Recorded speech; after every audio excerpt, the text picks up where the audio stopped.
आज की डेट में फैक्ट क्या है, पहली मूवी रिलीज हुई खेसारी भैया की, होली सबसे बड़ा बज रहा है खेसारी लाल यादव का, पिक्चरें शूट कर रहे हैं लगातार खेसारी लाल यादव, सबसे ज़्यादा गाने आ रहे हैं खेसारी लाल यादव। इंडस्ट्री को भी पता है, ये डिस्ट्रीब्यूटर्स को भी पता है, ये प्रोड्यूसर को भी पता है कि ये एक ऐसे एक्टर हैं, ये एक ऐसे हीरो हैं जिन पे आदमी काउंट कर सकता है कि ये अगर हैं तो लोग आएंगे। और वो बहुत ज़्यादा इमोशनल थे, तो बोले कि मुझे बोलना था लोगों से कि मैं परेशान हूँ। और अच्छी बात मुझे ये लगी कि उन्होंने अपने अंदर की चीज़ों को अंदर नहीं रखा, उन्होंने आप तक पहुँचा दिया उस चीज़ को। एक बवाल, क्या कहना चाहेंगे? सिंपल सी बात है, खेसारी भैया से कभी इस तरीके से कभी लाइव आते हैं तो हमेशा ऑडियंस को मोटिवेट करते हैं। वो कहते हैं कि जनता मेरी प्यार है, मैं जनता के लिए काम करता हूँ। लेकिन इस तरीके का लाइव वीडियो ये समझ में कुछ नहीं आया, ऑडियंस जानना चाहती है। एक्चुअली वो लाइव वीडियो मैंने लाइव में देखा नहीं, मतलब भैया कभी भी लाइव आते हैं तो मुझे हमेशा बताते हैं कि मैं लाइव आ रहा हूँ या ऐसा कुछ, उन्होंने मुझे बताया नहीं था। मैं उनको भी शायद पता था कि मेरी तबीयत खराब है, इसलिए वो मुझे ज़्यादा बोल भी नहीं रहे थे। तो मुझे किसी और ने बताया, अखिलेश कश्यप ने बताया कि भैया लाइव आए, आपने देखा? तो मैंने लाइव खुद देखा और देखने के बाद मैं गुस्सा आया, मुझे अपसेट तो नहीं, मैं गुस्सा आ गया कि कौन है जो उन्हें इतना अपसेट कर रहा है। और मेरी तबीयत एक्चुअली ख़राब थी, अदरवाइज़ मैं उसी समय कुछ भी बोलता था। ये मेरा पहला इंटरव्यू है, मैं किसी से आज तक बात नहीं की इस बारे में। तो मैंने सबसे पहला कॉल भैया को किया, उनसे मेरी बहुत डिटेल में बात हुई। तो आपको दो तीन चीज़ें बहुत क्लियर कर दूं, वो इंसान बहुत मेहनती हैं, आप सब लोग जानते हैं, उतना मेहनत कोई कर नहीं सकता। और इंसानी है ना, मशीन नहीं है। वो भी इमोशनल है और बहुत ज़्यादा इमोशनल है। अगर हमको आपको किसी को भी अगर 10 लोग 10 तरह की बातें करें, हमारे अपनों के बारे में, हमारे करीबियों के बारे में, हमारे काम को लेके, तो हमें बुरा लगता है, राइट? तो जब हमें बुरा लगता है तो उसका रिएक्शन निकलता है। तो भैया का रिएक्शन किसके ऊपर निकलेगा? मान लीजिए भैया मेरे से नाराज़ हैं, तो मेरे किसी करीबी को बोलेंगे या तो मुझे बोलेंगे। तो अगर मैं उन तक नहीं पहुंच पा रहा हूँ या वो मुझ तक नहीं पहुंच पा रहा, जो मेरा करीबी है, फिर उसको जाके बोलेंगे कि भाई विवेक से मेरी ऐसी ऐसी नाराज़गी है। तो भैया के करीबी आप लोग हैं, जो भैया के दर्शक है वो भैया के करीबी हैं। और जो भैया के करीबी हैं उनसे पहुंचने का माध्यम भैया का लाइव था। तो मुझे लगता है वो सुबह उठ के वो सेट पे जा रहे थे, होटल से वो सेट पे निकल रहे थे और वो बहुत ज़्यादा इमोशनल थे। तो बोले कि मुझे बोलना था लोगों से कि मैं परेशान हूँ। और अच्छी बात मुझे ये लगी कि उन्होंने अपने अंदर की चीज़ों को अंदर नहीं रखा, उन्होंने आप तक पहुँचा दिया उस चीज़ को। और इसलिए उन्होंने ये चीज़ बताई कि यार मुझे ये बनाने की कोशिश मत करो। और बहुत ही भावुक वीडियो था, मतलब हम लोग देख के खुद अपसेट थे। मुझे इतने कॉल्स आए उसके बाद कि भैया ये क्या हो रहा है, हम लोग ये करा। भैया के फैंस ऐसे हैं, वो कट्टर फैंस हैं, वो किसी को छोड़ेंगे नहीं अगर ऐसी बात है। वो जब वो देखते हैं कि भैया उदास हैं, हम लोग खुद इतना बुरा लग रहा था। फिर भैया ने बताया, मुझे मेरे अंदर की जो भावनाएं थी मैंने अपने भाइयों को, अपने दर्शकों को बता दी। बस मैं अभी आई एम ओके। तो भैया एकदम अच्छे हैं, एकदम फर्स्ट क्लास हैं, अभी भी शूटिंग कर रहे हैं, खुश हैं। बस उनको जानते हैं कि अब उनके भाइयों के पास आ गया सब चीज़, तो फिर टेंशन ही नहीं है कोई चीज़ का। विरोधियों को झटका लगा, मतलब विरोधी काफ़ी ज़्यादा। भाई ऐसा क्या कारण है भैया की फिल्में जब एल्बम हिट जाती है 2 से 3 घंटे में मिलियंस व्यू जाती है, फिल्में उनके चलती है, दुल्हन वही पिया मन भावे, मैंने सेकंड वीक रिव्यू किया था, सेकंड वीक भी हाउसफुल था।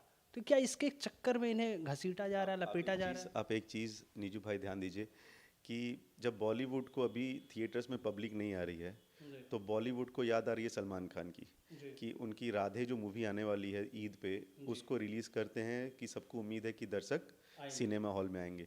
तो जब भोजपुरी का पोस्ट लॉकडाउन, कोरोना लॉकडाउन के बाद जब पहली बार थिएटर्स खुले और लोगों को लगा मूवी रिलीज़ करनी चाहिए, तो आप लोगों ने किसी और की मूवी रिलीज़ क्यों नहीं की? बहुत सारी पिक्चरें बनी हुई थी, लेकिन आपने खेसारी भैया की ही दुल्हन वही जो पिया मन भावे क्यों रिलीज़ की? क्यों? क्योंकि ये इंडस्ट्री को भी पता है, ये डिस्ट्रीब्यूटर्स को भी पता है, ये प्रोड्यूसर को भी पता है कि ये एक ऐसे एक्टर हैं, ये एक ऐसे हीरो हैं जिन पे आदमी काउंट कर सकता है कि ये अगर हैं तो लोग आएंगे। लोगों का प्यार इनके प्रति इतना है कि लोग दर्शक आए। आप बता रहे हैं कि 2 हफ्ते अगर हाउसफुल रही, पब्लिक आई है तभी तो हाउसफुल रही है। तो ये इनकी वैल्यू, ये इनकी brand value, this is how he works. तो ये सब लोग समझते हैं, बोलना मानना नहीं मानना ये सबके ऊपर है, राइट? तो मानो मानो नहीं मानो तो कोई बात नहीं, सच्चाई चुप। अब दिन को हम रात बोल देंगे तो दिन रात थोड़ी ना हो जाएगा, दिन तो दिन ही रहने वाला है। तो यही चीज़ है, उनकी गलती यही है कि दर्शक उनसे प्यार करते हैं। तो ये ऑडियंस जिस तरीके से क्रेज करती है कि भैया आप इस तरीके के वीडियो ना पोस्ट करें, क्योंकि काफ़ी सारे टैगलाइन लिखते हैं, तो क्या ये इंडस्ट्री जानबूझ के उन्हें दबाने की कोशिश कर रही है? ये मुझे नहीं पता जानबूझ के, कुछ लोग हैं, पूरी इंडस्ट्री तो नहीं बोलूँगा, कुछ लोग ऐसे हैं जो अपने आप को इंडस्ट्री समझने लगे हैं कि हम ही इंडस्ट्री हैं। भगवान है या नहीं, भगवान मालिक हैं। लेकिन आप किसी इंसान को 1 घंटे के लिए, 1 दिन के लिए, 1 महीने के लिए परेशान कर सकते हो, बाकी वो जब निकल के आएगा तो अब फाड़ ही रहा है, बोलना क्या है। कर ही रहे हैं अपना काम, आगे पीछे कुछ है ही नहीं। सही बात है। जब लॉकडाउन खुला था तो खेसारी भैया की पहली फिल्म क्यों रिलीज की गई, ये भी एक बहुत बड़ा मुद्दा है। मुद्दा नहीं, आप सी रियलिटी है, हम लोग हमेशा कभी भी लाइफ को फैक्ट में बात किया करते हैं। आज की डेट में फैक्ट क्या है, पहली मूवी रिलीज हुई खेसारी भैया की, होली सबसे बड़ा बज रहा है खेसारी लाल यादव का, पिक्चरें शूट कर रहे हैं लगातार खेसारी लाल यादव, सबसे ज़्यादा गाने आ रहे हैं खेसारी लाल यादव। भाई क्यों आ रहे हैं, जब डिमांड है तभी तो सप्लाई। हम लोग को पढ़ाया गया था when there is a demand there is a supply. तो किसी भी चीज़ की डिमांड है तो ही तो उसकी सप्लाई हो रही है। जब आपका डिमांड ही नहीं रहेगा तो सप्लाई क्या होगी। तो वो है डिमांड में, तो है डिमांड में भाई, उसको डिनाई करके क्या करोगे आप। और वो हमेशा बोलते हैं अगर आपको दबाना है मेहनत से दबाओ। वो 24 घंटे में 22 घंटे काम करते हैं। उनके साथ रह के मैं परेशान होता हूँ कि भाई साहब कुछ हमको तो एनर्जी का, लेकिन हाँ उनके पास रहो तो एनर्जी मिल जाती है। मैं मजाक नहीं कर रहा। हम लोग अभी कोलकाता, वर्धमान और फिर छत्तीसगढ़ ये शो किए।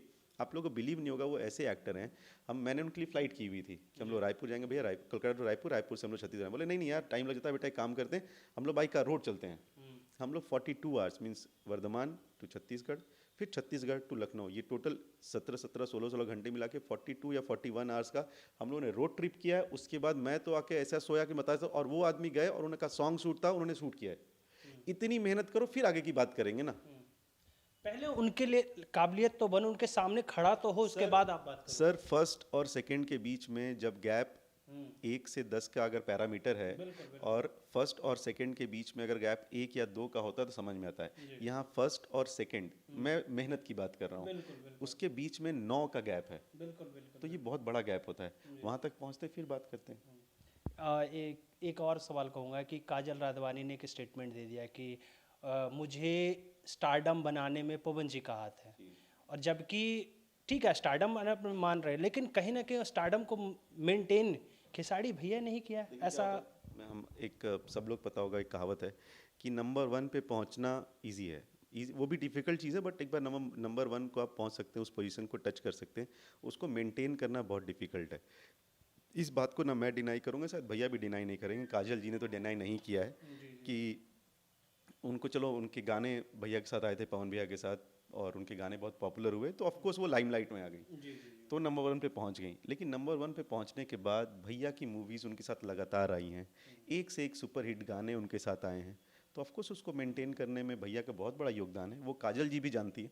और काजल जी का ये जो आप लोग बोल रहे हैं कंट्रोवर्सी, कोई कंट्रोवर्सी ही नहीं है। She was, she is and she will be a part of our team. बहुत जल्दी आप लोग एक न्यूज़ बना रहे थे आखिरी पिक्चर ये सब बकवास न्यूज़ है। ऐसी न्यूज़ पे आप लोग फॉलो ही मत किया कीजिए। भैया के साथ उनकी बहुत ही जल्द एक बहुत बड़ी लेवल की मूवी भी आ रही है, ये भी मैं आपको आज ऑफिशियली बता रहा हूँ। लो जी, तो भाई साहब ऑडियंस को पता चल गई कि भाई खेसारी भैया और काजल जी का जो ये जो सामने आपको विवाद दिख रहा है ना, ये कुछ नहीं है, बहुत जल्दी धमाका में। सर कुछ बता दीजिए क्या है ये धमाका, गाने या फिल्म? फिल्म है, और अच्छे बजट की फिल्म है, और अलग प्रोड्यूसर डायरेक्टर हैं जहाँ पे, और इनको रिकमेंड भी भैया नहीं किया है, ऐसा भी नहीं है, ये भी मैं आपको बताता हूँ ऑफिशियली कि एज अ एक्ट्रेस उनको रिकमेंड भी भैया ने किया है। और ये बहुत 15 दिन की बात है, अभी नहीं, कल परसों की बात नहीं, 15 डेज पहले की बात है। And she is still working with us, और वो हमारे पिक्चर में है, काम कर रही है, और उसकी शूटिंग मार्च के एंड में स्टार्ट होगी। लो जी, तो यानी खबर आपको सबसे पहले पता चल गया गॉसिप पर कि भैया मार्च के एंड में फिल्म धमाकेदार होने वाली है। यानी जो काजल राघवानी और खेसारी भैया के फैन है ना, तो फटाफट इस वीडियो को लाइक मारो और कमेंट मारो इंटरव्यू कैसा है। भैया लास्ट सवाल, 2 रुपया ये 2 रुपया समझ में नहीं आ रहे, 2 रुपया है क्या, बज रहा है इतना ज़्यादा धमाकेदार कि जहाँ भी जाओ, होली अभी आने में टाइम है लेकिन होली बज रहा है। 2 रुपये में स्टार्टिंग डे 1 से बोलता हूँ कि 2 रुपये में ये हाल है तो 10 रुपये में क्या होगा। तो मैं फिर से यही बोलता हूँ, और ये आप लोग ही हैं, मतलब होता है ना कि बिक गया होली, होली हो गया, ख़त्म है होली, होली चारों तरफ ये। और हम लोग अब खुद टेंशन में, हम लोगों ने कुछ 20-21 गाने थे, और ये गाना हमारा रिलीज़ हुआ, उसके बाद हम लोग ये सोच रहे हैं यार 20-21 जो हम लोग बनाए वो भी अच्छे अच्छे गाने, आप लोग उसको ही मिलियन व्यूज़ दे रहे हो। लेकिन होता है ना कि अगर कुछ बुके ऑफ फ्लावर्स हैं, उसमें एक फूल बहुत अच्छा दिख जाता है, तो बुके ऑफ फ्लावर्स में आप लोगों ने इस फूल को पसंद किया, उसके लिए बहुत बहुत थैंक यू। उसके राइटर अखिलेश कश्यप, हमारी कंपनी आदिशक्ति, उसके ओनर मनोज भाई, सो एक टीम है, टीम ने अच्छा काम किया। और भी गाने हैं जो आज़ाद भाई, श्याम देहाती और प्यारल कवि जी ने लिखे हैं, अलग अलग चैनल्स पे आ रहे हैं, कुछ सोनू सुधाकर जी ने लिखे हैं, कुंदन प्रीत जी ने लिखा है। तो गाने हमारे बहुत हैं, और उन सबों को भी उतना ही प्यार दीजिए। होता है उस बुके में से एक गाना आप लोग को बहुत अच्छा लग गया, बट और भी जो हमारे गाने वाले आने वाले हैं वो बहुत अच्छे अच्छे गाने हैं, और आपको बहुत पसंद आएगा। कितने गाने और आने वाले हैं होली के ख़त्म होने से पहले पहले? अभी देखिए बहुत अच्छी चीज़, जैसे वेव का भी गाना रिलीज़ हुआ, म्यूज़िक वाइट का आज हुआ है। SR के म्यूज़िक से अभी तक गाना नहीं आया, उसमें आने वाला है। TF का गाना बहुत मज़ेदार है। स्पीड रिकॉर्ड का गाना बहुत अच्छा है। PRA फिल्म्स है, और एक नई कंपनी है उसका नाम भूल गया हूँ। फिर और भी 3-4, मतलब हमारे पास 27 कंपनीज है, मैं नाम ही भूल जाता हूँ, इतनी सारी कंपनीज हैं, उनसे गाने आने वाले हैं। लास्ट मैसेज भैया, खेसारी भैया के फैंस के लिए आपके अंदाज में, विवेक सिंह के अंदाज में क्या मैसेज है? अंदाज़ वही है जो भैया का अंदाज़ है कि आप लोग बस इतना ही प्यार दीजिए, इतनी मोहब्बत दीजिए उनको कि आप लोग ही उनकी ताकत। मैं सच बता रहा हूँ, मैं भैया को 4 साल से जानता हूँ, 6 साल से उनके 6 महीने से उनके काम को देख रहा हूँ। बहुत एनर्जेटिक इंसान है, बहुत बहुत इमोशनल है। जितने लोग उनको जानते हैं करीब से, बहुत इमोशनल हैं, बहुत ही ज़्यादा, मतलब ही इज़ एक्सट्रीम इमोशनल। मैं उनको बोलता रहता हूँ कि आप इतने इमोशनल ना भैया बना करो, लेकिन वो हैं तो हैं। और आप लोगों से बहुत ज़्यादा प्यार करते हैं वो, मतलब बहुत ही ज़्यादा। और उनके जो करीबी हैं, वो एक बार उनके करीबी हो गए तो समझिए हो गए। तो आप लोग उनके करीबी हैं, तो आप लोग हैं और हमेशा रहेंगे, तो आप उनको प्यार दीजिए बहुत ज़्यादा। आपने फिर एक बात बोल दी, बहुत मासूम है, मतलब वो दिल से सुनते हैं। कहीं इसी का फ़ायदा उठा रहे हैं लोग? एकदम उठाते हैं, मैं बता रहा हूँ कि उनसे ना दिल से फ़ायदा उठाना बहुत ही छोटी सी बात है। मतलब अगर उनका कोई एडवांटेज लेना चाहे, तो मैं पब्लिकली वो बता रहा हूँ, उनको इमोशन बात करोगे ना, वो कुछ भी करते हैं। वहाँ मैं अगर आता हूँ सामने, तो मैं ही विलन बन जाता हूँ। अब मुझे पता है कि वो सामने वाला इमोशनली एडवांटेज उठा रहा है उनका, और मैं जाऊँगा बोला नहीं, फिर हमारे को ही डांट देंगे, करने दो बाबू उसको, ये कर लेने दो। वो मैं जान रहा हूँ कि अगला एडवांटेज उठा रहा है, और वो भी जानते हैं कि वो एडवांटेज, सबसे बड़ी बात है कि वो जानते हैं कि कोई मेरा फ़ायदा उठा रहा है, फिर भी वो क्या बोलते हैं, उठा लेने दो, सब कुछ थोड़ा लेके जाएगा, ऊपर वाला भगवान है देख रहा है। वो ऐसे इंसान है। और इसीलिए मैं बोल रहा हूँ कि इंडस्ट्री कुछ भी कर ले, कुछ भी, कुछ पूरी इंडस्ट्री तो नहीं है ऑफ कोर्स, बहुत सारे लोग हैं, भैया के अच्छे दोस्त हैं, भाई हैं, जो इनको बहुत सपोर्ट करते हैं। पब्लिकली आके कोई बोले या ना बोले, वी डोंट केयर। और कुछ लोग हैं जो चाहते ही नहीं है। आप लोग, होता ना, अंदर अंदर जलो, अंदर जलोगे तो आपका ही खून जलेगा, सेहत आपकी ख़राब होगी, पैसे आपके डूबेंगे। खेसारी लाल यादव के अकाउंट में पैसे आ रहे हैं, आपके अकाउंट से पैसे जा रहे हैं सर, तो अपने खर्च करते रहो, वी डोंट केयर। हमारे अकाउंट में आ रहे हैं तो वी आर हैप्पी, भैया इज़ हैप्पी, हेल्दी हैं, अच्छा खाते हैं, अच्छे से सोते हैं। थोड़े दिन के लिए डिस्टर्ब होते हैं, दैट इज़ ओके, होना चाहिए। थोड़ा डिस्टर्ब होते हैं तो डबल एनर्जी में काम करते हैं वो, तो ठीक है, वी आर ओके। डॉक्टर के पास जब दवाई खाने के बाद वो डबल फिट होके बाहर वापसी आते इंजेक्शन लगता है, दर्द होता है ना, हाँ। इंजेक्शन लगता है, दर्द होता है, लेकिन उस वक्त इंजेक्शन के बाद जब रिकवरी होती है भाई साहब, तो इंसान दौड़ता है। तो अभी से हम लोग दौड़ने वाले मूड में, फुल ऑन। और हमारी नेक्स्ट मूवी 7 तारीख से, हम देखिए अभी एक शेड्यूल खत्म नहीं हुआ है, सेकंड शेड्यूल हमारा 7 से स्टार्ट हो रहा है। कौन सी भैया? आशिकी मूवी, पराग पाटिल जी की, प्रदीप शर्मा जी प्रोड्यूसर हैं, पराग पाटिल जी डायरेक्टर हैं। पराग भैया का आज बर्थडे भी है, तो पराग भैया wish you very very happy birthday. Parag Patil cinema उनका टैगलाइन है जी, तो आपको wish you very happy birthday. तो सेकंड मूवी हमारी आशिकी नाम है, it will be on floor from 7th या 8th of March. Thank you भैया। Thank you so much. और आप लोग बहुत ज़्यादा प्यार दीजिए खेसारी भैया को, ऐसे ही प्यार दीजिए। आप लोग जितना प्यार देंगे वो उतनी एनर्जी में काम करते हैं। और मेरी तरफ से आप सबको wish you a very happy Holi, और अपना ख्याल रखिए, अपने परिवार का ख्याल रखिए। Thank you so much. तो ये थे हमारे साथ विवेक भैया, जिन्होंने बताया कि भाई साहब कुछ नहीं है, काजल राघवानी और खेसारी भैया का धमाका बहुत जल्द होने वाला है। और खेसारी भैया का आज गाना आया म्यूजिक बाइट पे, फटाफट वहाँ जाके देखो और कमेंट यहाँ हमारा इंटरव्यू कैसा लगा। और ऐसे ही मस्ती भरे अंदाज में इंटरव्यू देखना चाहते हैं तो आप इस चैनल को, यानी कि भोजपुरी गॉसिप चैनल को सब्सक्राइब कर लीजिए। Thank you.